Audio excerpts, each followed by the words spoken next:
Alam mo ba na literal na imposibleng kondenahin ng Biblia ang homoseksualidad? Dahil ang salitang homoseksual at ang konsepto ng modernong seksualidad ay hindi pa umiiral hanggang sa huling bahagi ng ika-19 na siglo.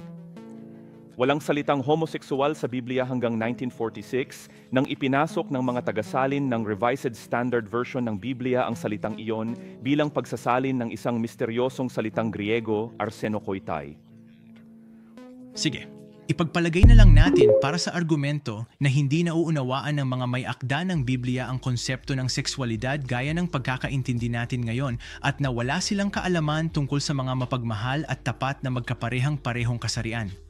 Hindi pa rin ito mahalaga. Narito kung bakit. Hayagang ipinagbabawal ng Biblia ang gawaing homoseksual na pakikipagtalik anuman ang dahilan. Inilalarawan sa Levitico na hindi ka dapat sumiping sa kapwa lalaki gaya ng pakikipagsiping sa babae. Ito ay kasuklam-suklam.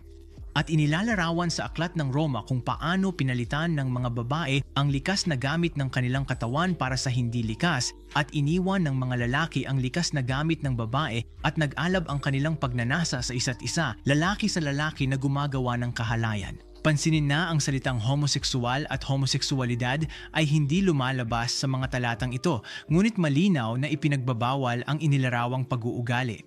Kaya kahit hindi naunawaan ng mga manunulat ng Biblia ang modernong konsepto ng homoseksualidad at kahit hindi nila ginamit ang salitang homoseksualidad, hindi nito binabago ang katotohanang inilalarawan at kinokondena pa rin ng Biblia ang pakikipagtalik ng kapwa lalaki, ang mismong gawain. Sa totoo lang, gumamit si Apostol Pablo ng salitang Griego na arsenokoitai, isang tambalang salita na literal na nangangahulugang mga lalaking sumisiping sa kapwa lalaki.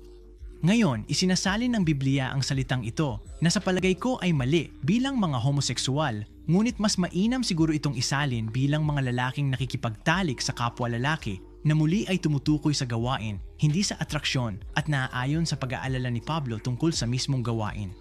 Kung nakarating ka hanggang dulo ng video na ito, paki-share, like, save at mag-iwan ng komento.